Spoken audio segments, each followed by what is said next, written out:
Well, hello, everyone. Thank you for joining us this morning for our LinkedIn Live. This might be afternoon for some of our friends on the side of the EU side of the pond, that is. All kinds of exciting guests to welcome here today. We're going to be joined by some of my favorite humans out there, including a couple of folks who will be wearing armor like me. And there's a reason for this armor. It's not just because I can, it's because I should. And I will rationalize that later, I promise. But first, I want to welcome our first guest up on stage. You know him, you love him. It's Justin Williams. Justin, welcome to the party. Hey, good morning. Good morning. Can you hear me okay? Yeah, I can, and I really appreciate the Horde symbol being more visible than the Alliance symbol in your background. It's a clear demonstration of bias. Oh, I like the armor, man. It looks good. Thanks, brother. We got Tim Wood coming on with us later, and we've both got armor and swords. Not just because Tim's profile picture on LinkedIn is an actual full armor set, but because we're just nerds. That's all there is to it. That's really the whole story. But more on that later. Reminds me of the Game Awards show. You know what I mean? When Baldur's Gate came on stage, it was so cool. That was such an epic moment for everyone, I think. What a win for Larian, right? And I think everybody was talking about Spider-Man 2 or that.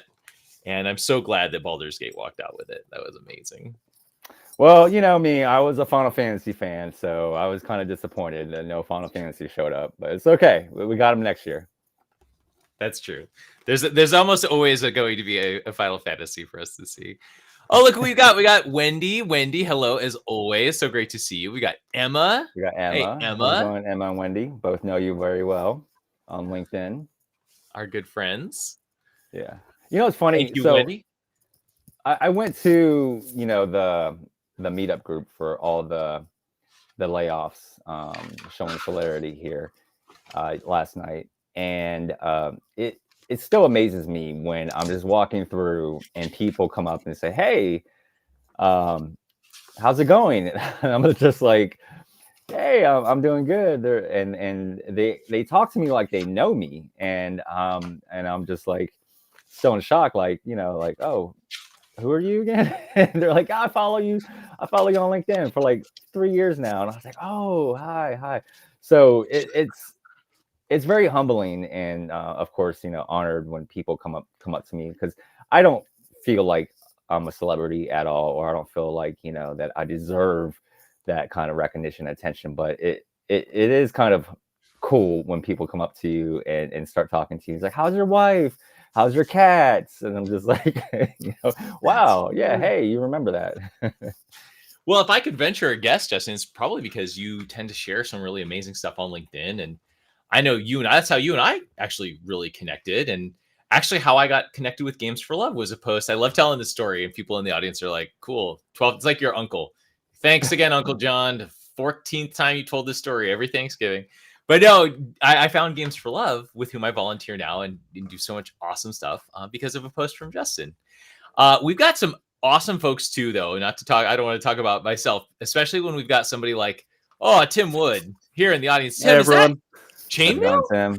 It is chainmail. It's really heavy. Fantastic. Oh man, I feel left out. You both rocking the armor here. All I got is my Cobra Kai t-shirt. Oh heck yeah, that's armor in itself. There it is. Movie and Netflix. It's got to be done. Hashtag Netflix representation. John, you're representing House Lannister, I see. Yeah, here's the thing. We always pay our debts, but ironically, Tim, you're armed today, right? Because I've got Long Claw, which is ironic because this is John's nosebleed, of course. Yeah. So this is my personal hand and half a sword. So it's been through a lot. I'm gonna have to retire it soon because I don't want the blade to snap. Well, the reason that we came dressed this way with our swords and armor intact is we're looking forward to sharing all kinds of new weapons for us all to ride into battle with here as many of us deal with a layoff. We're going to get to that here in a second after our lighthearted piece. But just wanted to have a little bit of fun today. Tim, thank you for inspiring this idea with your armor and your LinkedIn picture, which has given us how many thousands of comments to talk about together? A lot. So, couple of housekeeping notes. We're trying something different this time. We're actually going to be opening up the floor to guests. And I have no idea who's going to come on stage, folks. So this could be wild. This could be some crazy stuff. We're going to read comments. We're going to have some fun. This is totally free form. We're going to the 45-minute mark. We're going to do our best to answer questions and provide meaning where we can. And if there's no questions, we're going to talk about Legend of Zelda for 45 straight minutes. So please ask questions, because that's a lot of Legend of Zelda. Oh, this is fantastic. So, folks, welcome to stage. And she may or may not be on camera. She definitely doesn't have armor either way, and that's just fine. This is Karen Cellini. This was one of my favorite bosses I've ever had at Apple. Karen, if you're on audio, thank you so much for being here. I am on audio, and I love the industry, and I'm here to support you all in any way possible. In fact, I'm already, people are reaching out to me, and I'm excited to be working with them. Yes. Karen, thank you so much for being here. I mean, gosh, the things I know that you've been part of at Apple and Uber and so many other places. It's so great that an executive of your stature is here with us today. My pleasure. So here we go. We're going to try this. We've got Dom Carlucci. Looks like is a former Blizzard employee. We're going to invite Dom here on stage. Dom, welcome to the stage. You can go camera on, camera off, however you want to do it. But welcome to the party. Hi, thank you. Just joining in, just listening, being in the background. I spent 2.5 years with Blizzard. I was the recruiting manager for BNOP, Battle.net, Team Zero, and I also helped out with King and Activision as well. So I know many folks. I have hired a lot of the folks in Activision Blizzard King. And I just want to just come on, tell you guys that I'm here for support. I have a team of recruiters, sourcers, and HR that we have combined together, and we're helping all of you with resume reviews, LinkedIn profile reviews, interview tips and tricks. I'm already helping people with their resume. So whatever we can do from an HR and TA standpoint for you guys, we're here for you. Amazing. Dom bringing the heat. Another fellow Rally member, much like our friend Justin. Justin, who is Justin, would you like to tell your story? I don't want to tell it for you. No, and first of all, yeah, appreciate, everyone appreciates. I just want to say, me being in the front lines here, I can actively speak on it. I think everyone just appreciates the rally. I could not even fathom, the rally and the support from this. And it's just so many people who come out from the woodwork. There's been people that I've worked, 10 years ago and reached out to me. There are people, I'm a recruiter, but we all could use help. And other recruiters are like, hey, let me know if you need a double I on your resume help, even though I practice and I preach all the time. Here's what you should be doing. Here's my tips and tricks. No one's perfect, and we all can use help. And I think, the message I just want to say real quick is a lot of people, and I've talked about this before, I feel like a lot of people feel either a sense of shame or they feel like, that they don't want to reach out. But, that's totally not the case. Like I told people time and time again, I'm the first one who's going to show up that open to work banner. I'll be the first one minute one. And that's what happened on Thursday is minute one. I threw up my open to work banner and asked for help. And it's not about a sign of weakness. It's showing that you want to continue to stay strong. And I think that more and more people who come out and actually who are not ashamed and actually do want to show like, hey, I need help. I'm asking for help. You're not begging. You're not a bothersome. You are a human being just like anybody else out there in this world. And we all can lift each other up and support each other. And that's our community. And I love that community. So I just want to say thank you, Dom. Thank you for everyone who's on this call, who's showing their message and love and support. It really means a lot to us. So thank you. But yeah, as far as my story, John, people are surprised. People are surprised. They're like, how can they let people go like who are so passionate and they really are an advocate for the employer that they work for. And, people have to realize it's nothing personal. And if you look at the numbers, you've seen people who've been with the company for 19 years, 29 years. You've seen people who, I know certain individuals who ran a complete project behind the scenes, and they had like all the access codes, they had like all the keys, and they let that person go. And it's like people are trying to make sense of why people got let go. And honestly, it's nothing personal. It has to do a lot with behind the scenes on, like, with the books and everything. I'm not going to get into those details, but it really is sort of like you're playing darts and you're just like boom, boom, boom. And it's such a sad thing to say, right?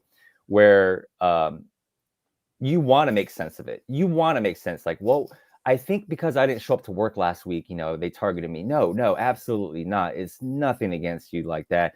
It is corporate 101. It is business 101. And unfortunately, that is the sad thing about, with business, it can go up and down. John, you're in the same generation gap as me. You've seen the up and downs with the .com boom. You've seen the banking boom.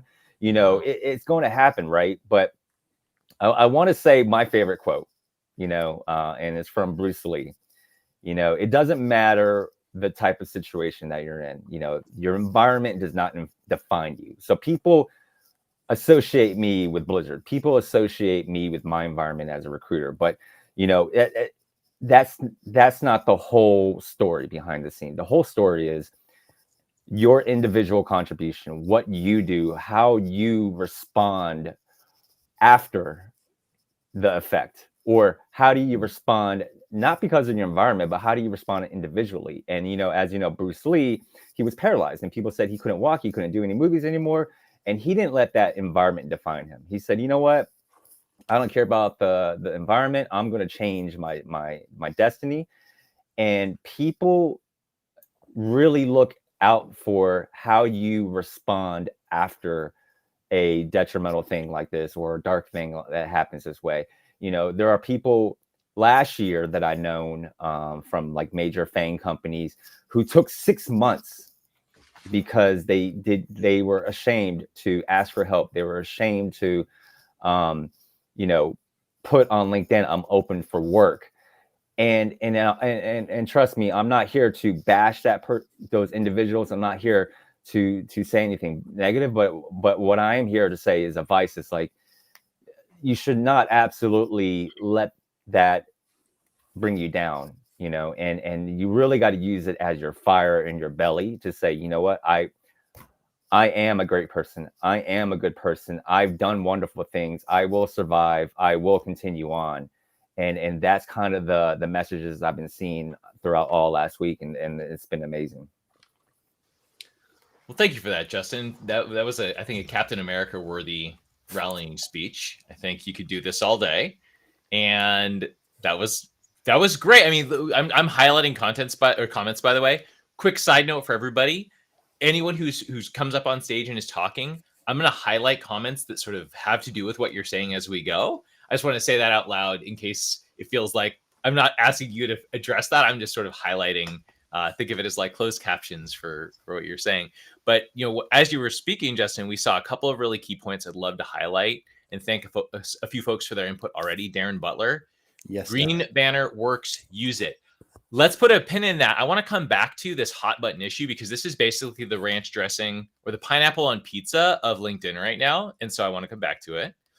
Darren, also, I echo that it's never personal. It's purely a business decision. You have to value this industry. Well, it certainly can feel personal, right? And so I'm glad Darren's bringing this up because it's a business decision that affects us as people. So it's hard for it not to feel personal. And sometimes it can help to disconnect from that. And love this, Saima. Exactly. A job and circumstances don't define one's journey. There's still that person, even if they don't have a certain job. And boy, if I could be so bold as to make this inference, it really seems like when you're part of an industry that means this much, when you lose that role, it could mean even just as much, except it can weigh even more on the other side of the scale. And it can be a really hard hit to your identity. I know I've belonged to certain companies, and Karen here in the audience, when you work for certain companies, like that is part of your being. Like you're the person that works at Apple. You're at your dinner parties with your family and your friends. You're that recruiter that works at Blizzard, right? You're that British gentleman with the amazing taste in armor and references, right? Like those are your brands. And when sometimes that changes, even though that won't change for you, Tim, I hope, that can be a real identity crisis. So I really appreciate your point there, Seema. That's really great. Doug McCready just straight up says, that's what's up. It's funny too. Let's talk, talking about that for a moment. I've seen a lot of cases of imposter syndromes too, and I had a really good friend, Marie from Netflix, as everyone knows. Shout out to Marie if you're out there. She casually dropped a line, with an imposter syndrome on LinkedIn saying, I don't know, if people value me as a person or if people value me just because I work for Netflix. And I immediately chimed in and I was like, quick, because I'm like super protective over her. And I was like, look, there are thousands of other individuals on LinkedIn who are CEOs, who are recruiters, hiring managers, and they don't have the audience like you do. Do not sell yourself short. It is because of you who made that impact. It is because of you who gained that following. And like I said, there's even Jake Lucky, right? Who is an all-star on Twitter, and millions of followers, right? And even on LinkedIn, even less followers than some of these people here. And so I tell people all the time, it is not about who, because of your tag of a Blizzard, of your tag of Microsoft, tag of Apple. It doesn't matter. As long as you, the person, people can sniff that authenticity out. People can sniff if you're a genuine person. Because trust me, I see a lot of influencers out there who use like ChatGPT just to write posts, but there's like no human soul to those posts, right? They don't even respond to their comments. They have it on like a social sprout or a buffer that automatically just tweets new post or posts new posts on LinkedIn, but there's no soul to it. And these are high performing individuals at major companies, but they still don't have the following like a Marie. They still don't have a following like a John, and it's like, people, don't sell yourself short. You are getting the attraction because you deserve it. And I really want to make that point clear. It is all about you. And that's why we preach all the time on LinkedIn. Show authenticity, be consistent in your posts, and show you wear your heart on your sleeve. People love, that if you're being genuine, whether it's happy genuine or sad genuine, you're a human being and you relate to us. And that's how we can all grow as a community.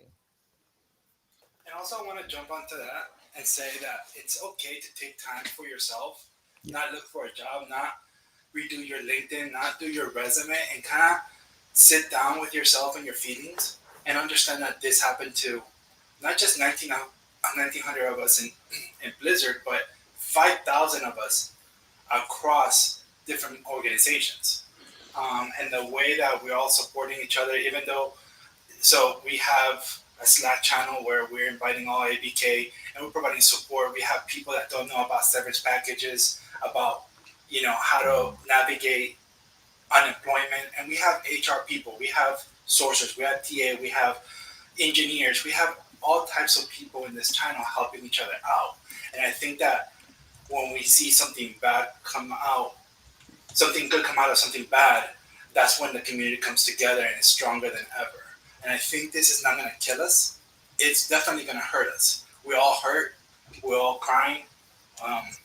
There's a lot of us that we spent years in Blizzard. I know a director that just completed 12 years of service, and she was let go on Thursday. That's a big hit. You don't know that after 12 years if your job is still going to be safe or not. So if you are thinking dark thoughts right now, reach out to anybody. Please reach out to me. I'm on LinkedIn. I'm on the Riot Discord. I'm on the ABK Slack channel. I'm in pain too, but I want to help you go through this. So I think that once we come together, I think something beautiful is going to come out of this. I don't know what yet. I don't know what it is, and I can't see it. I can't see the light at the end of the tunnel yet because it's just the third day. But I think in a week or in a month, we might see something flourish. That's my opinion. You know, Dom, before we hand it over to Tim, who I know has an incredible perspective to share on this, I just dropped something in the chat that she asked to remain nameless, but a leader at ABK shared with me that's about the mental health and layoff in games. So please take a look in chat. This really specifically to your point, or sort of to your point, Dom, talks about the ability to be patient with yourself, to sort of pace yourself out, but also to feel like you have forward momentum while also reaching out for help, because there are resources out there. There are a lot of ways people could be feeling. This could include feeling like you might not be safe right now. There's a huge community here, including resources there on that page to help, as well as anybody on this call. I'll certainly say for myself. Tim, I abruptly jutted in line before you, so please. No, that's quite all right, John. Just to add on those points on personal branding doesn't always necessarily mean you have to be doing LinkedIn content, public posts, putting yourself out there as someone, you know, an influencer or whatever words we want to attribute to that. It could be as simple as how do you come across with each kind of contact point you make with people, whether you're connecting with them, following up, how your LinkedIn profile looks. If you can look at everything you're putting out there and say that's 100% me, I think that's a step in the right direction. I've been doing it for years with my own kind of unique, nerdy, goofy blend online. In the past, it's got me in trouble in jobs. At the moment, it's serving me incredibly well. So you don't have to be sort of loud and proud on LinkedIn if that's not where you're comfortable. When you're connecting to people, hiring managers or interviews, literally just be you. Everything you do is personal branding. It's not just the social media side. Yeah, that's a great point. You know, I was talking to someone, and I love that you brought that point up with sometimes it can get you in trouble, sometimes it couldn't. And people don't realize, you know, I made a comment recently on my post saying that, you know, I had to take a step back in a lot of my public presence. Like people don't realize, like for every 10 posts, only one get approved from the PR people, right? Because of corporate. And so how do you stay authentic when, you know, I had a good friend of mine from Disney, I won't name their name, but she would always constantly be like, Justin, I'm so jealous that you're able to post content because I can't even post. I like eating Fruit Loops, you know, on LinkedIn without, you know, without all the Musketeers like jumping down her throat saying, what do you mean Fruit Loops? Does this mean or something, you know?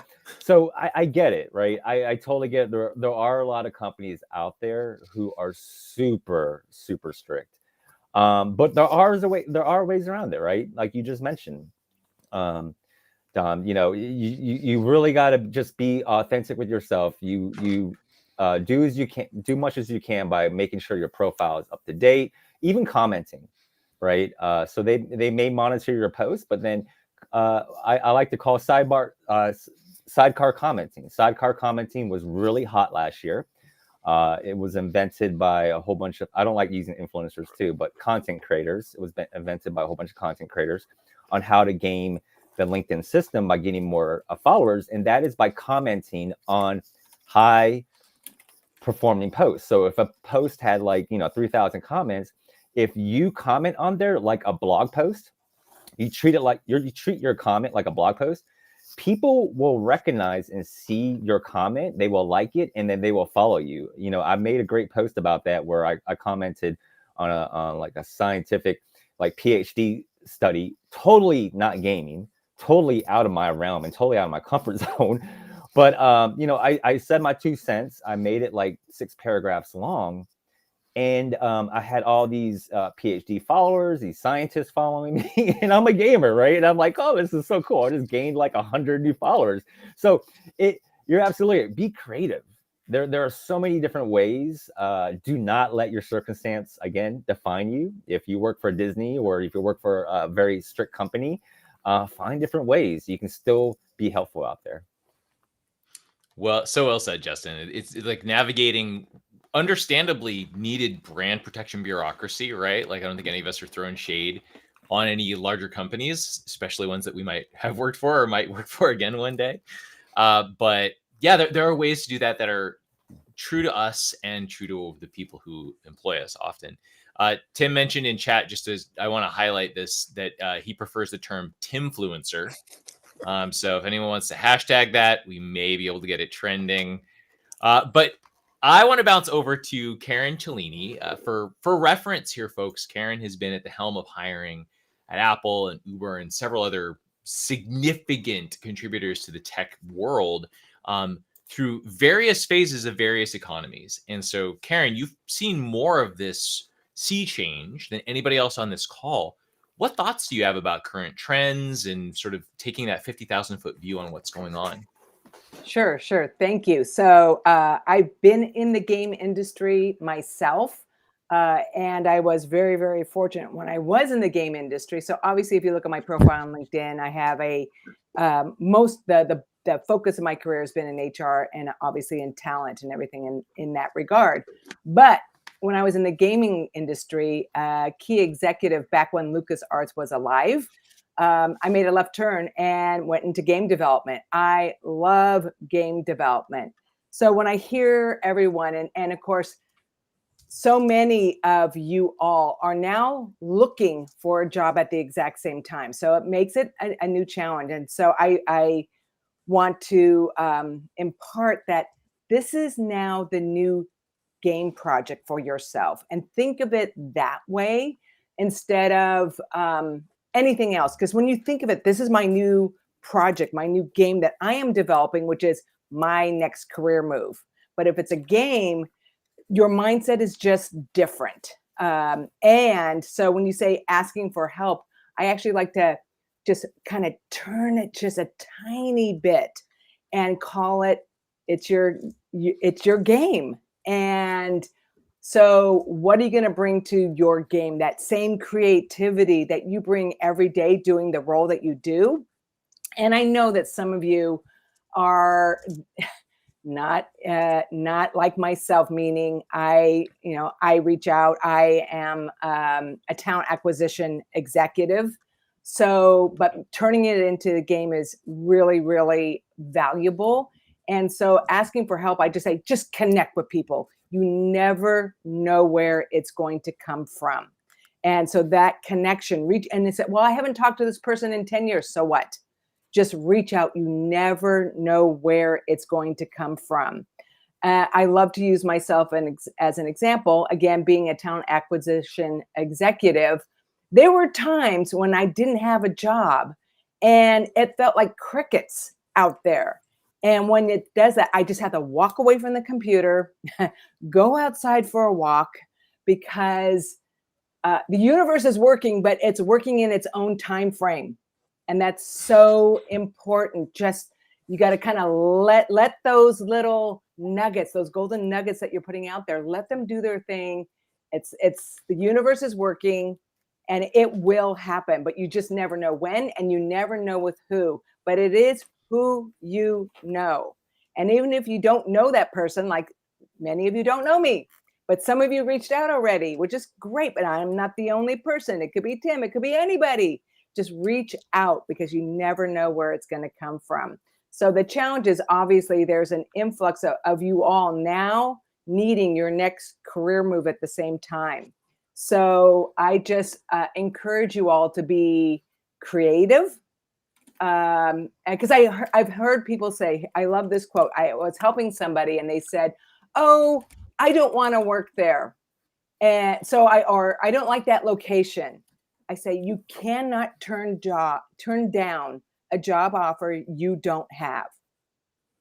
So be open to everything, and knowing the right thing will come up. And if you get a job offer for something that it's not ideal, you can either accept it on the short term or not accept it at all. But at least it actually helps you feel better about your career journey if you got the offer.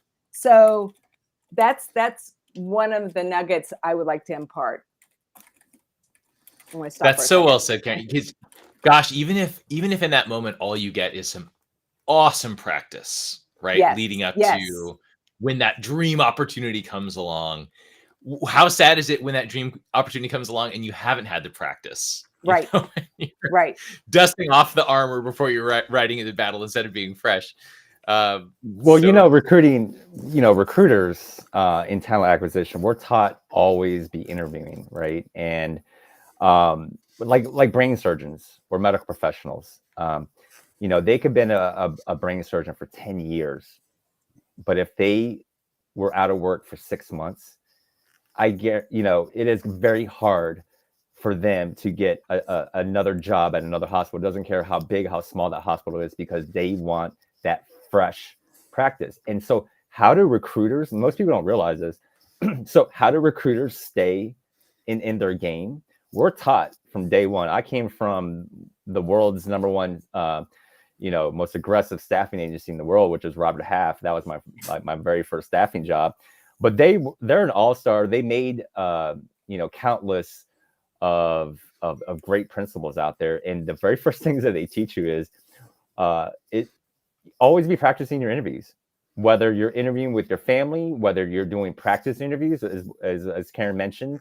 Do practice interviews, because fortunately for me, since I'm in talent acquisition, I've kind of, when I saw the smoke of all these layoffs, I told myself I need to get back into practicing interviews. And so honestly, that's what I did behind the scenes, whether it's for a real job or not.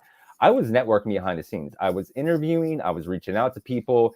I wanted to get my interview skills up, because there are going to be companies out there that you're going to interview for, and you're going to feel rusty. I don't care if you're a talent acquisition executive or a talent sourcer, or even a recruiting coordinator or a QA tester.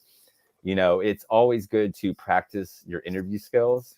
And there's so many resources right now. You can do a mock interview with Amir's resources. You can do a mock interview with ChatGPT.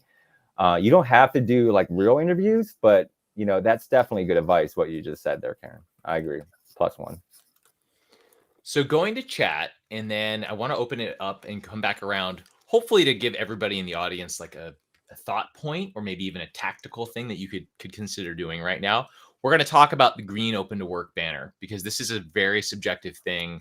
I see all kinds of thoughts being shared about that. We might not have perfect consensus on this call, and I hope that we don't, because we'll get diverse perspectives here, which would be so great. But I would love to address Evan's question here, because it's a really good one. And he asks, wouldn't entering into the interview flow for a company knowing the role isn't viable be disingenuous? While good experience to flex muscles, it may end up antagonizing that employer.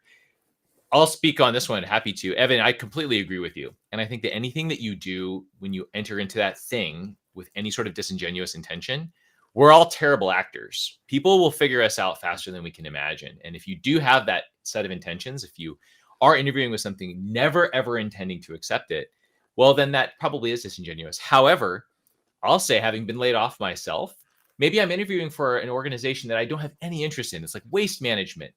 Rarely have I woken up and said, my dream is to work in waste management. But I definitely want to make sure I have a stable income. And so while I might not, again, have a poster on my wall that's like, one day I'll work in that industry, if it's A, providing stable employment, and B, giving me an opportunity to really connect with that brand, I one might find out that I actually do want to work there, and it's an awesome culture, and maybe it's not the exact industry I want to be part of, but the work and the people, the leadership is great. Then that's something that you would only learn by having that conversation. So I strongly recommend doing so. Okay, let's go round robin here. We're going to make sure that Dom is back on stage and is able to comment. Let's talk about the green open to work banner. So the question on hand is this: do you want to open up your green banner that says open to work when you are in fact open to work? Some people are saying that it creates more visibility. Recruiters are more readily able to find you. Others say, oh, it looks desperate, and you shouldn't do that because it makes you feel like you got laid off. And maybe that's not a brand that you want to have. Let's go first. Let's go Karen, then Dom, then Tim, then Justin. Karen, what are your thoughts on the open to work banner? Right. So for me personally, from a talent acquisition perspective, I don't see it as a positive or a negative. So I think it's personal preference.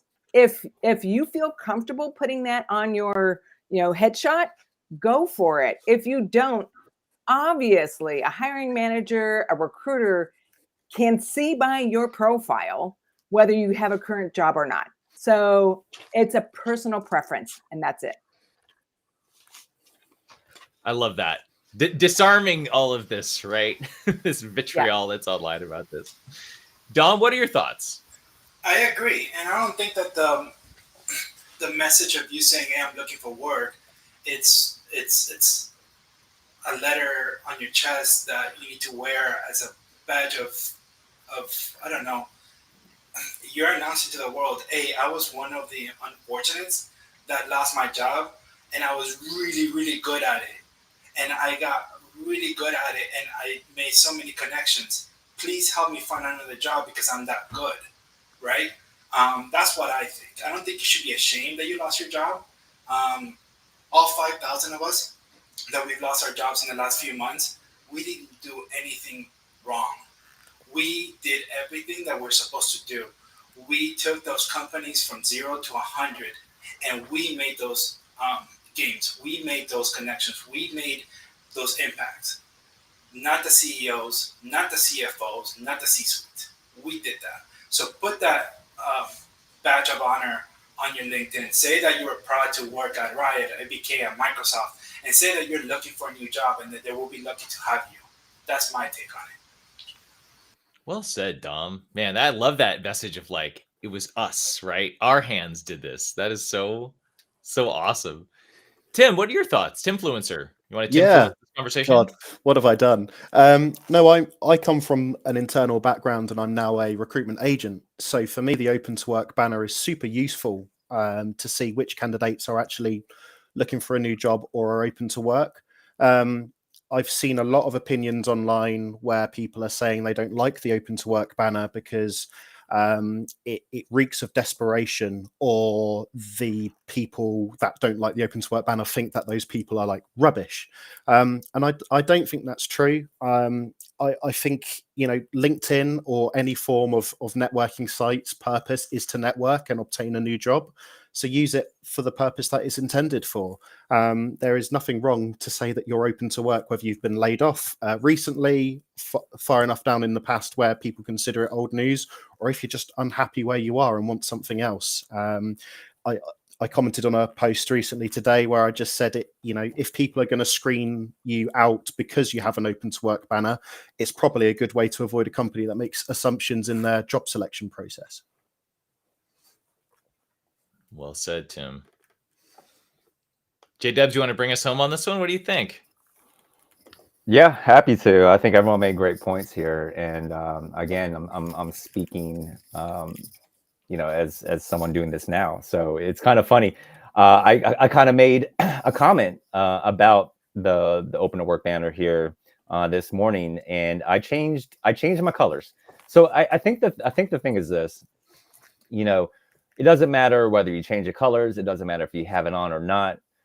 What you need to do is still hit that open to work button. Okay. Once you have that open to work button, as a recruiter, and I use LinkedIn Recruiter so many times, again, you're a good recruiter is unbiased anyways. A good recruiter is not going to be like, oh, this person is purple, this person's yellow, this person's red. We don't look at that. I just look at keyword skills, right? Are you an engineer? I'm not going to look at the picture, whether it's, I'm not going to have any type of bias connection. I'm just trying to fill the position as best as I can with the best qualified candidate. So there is a stigma out there. Absolutely. People, and it's not going to affect recruiting. It's only going to affect your public presence.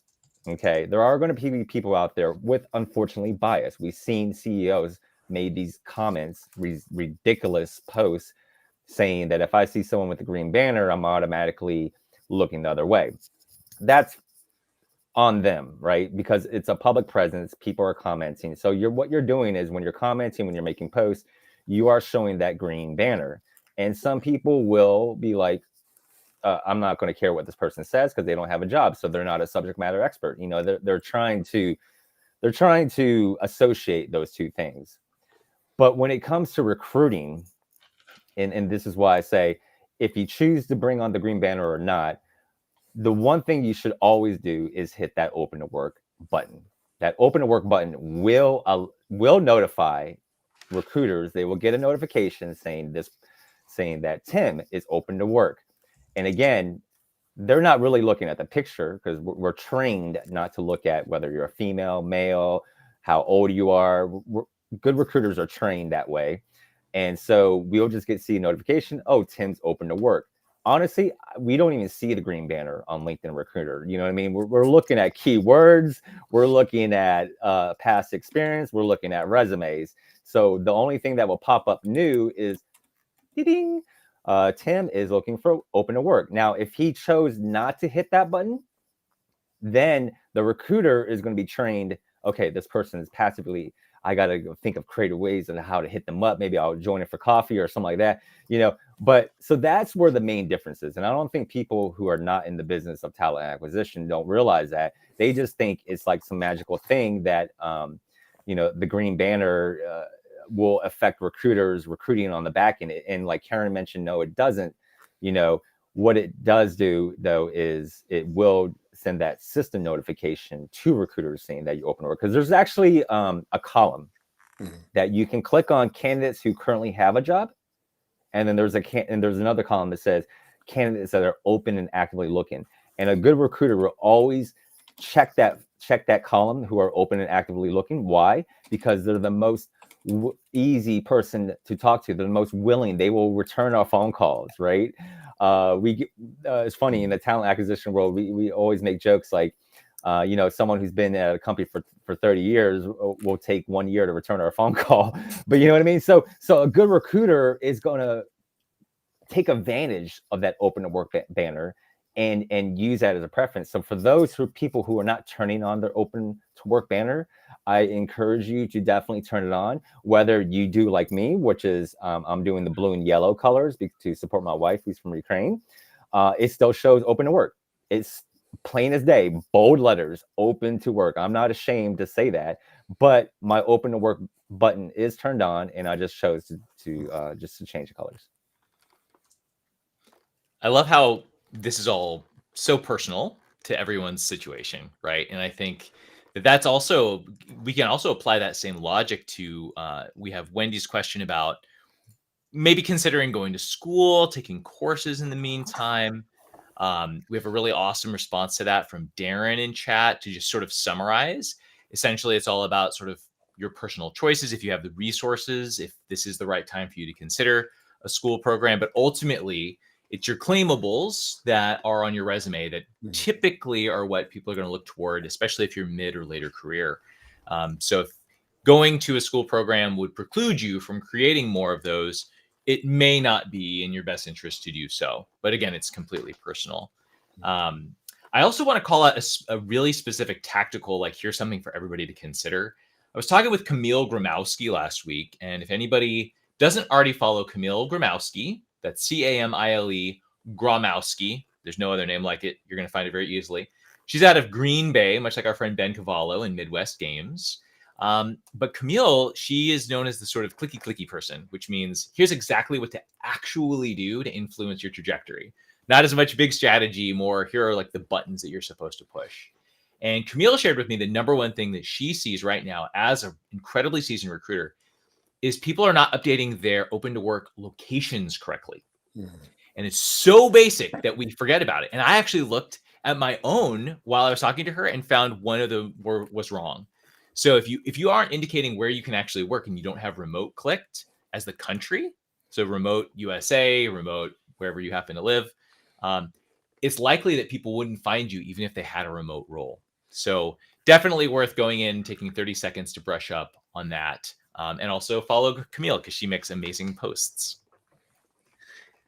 All right, we've got a couple of amazing comments in chat and we're at time. I want to keep to and commit to ending on time to make sure that everybody who came here can trust that we only will occupy so much of your morning. We're going to keep doing these sorts of things, hopefully, so long as they're adding value. If this was something valuable to you, please let me, let Tim, Justin, let Karen, Dom, any of us know what you found valuable. Or if not, We don't want to distract from what's going on right now. So long as this is adding value, we'll keep doing it. There's great comments from Emma, from Gary, from Barbara in chat. Please, everyone who's in post, take a look at those. But thank you so much to our guests, in order of appearance, Justin, Tim, Karen, and Dom. Thank you for being here so much. Thank you for having us. Thanks for doing Thank this, you, John. everyone. Thank you. One community together strong, everybody.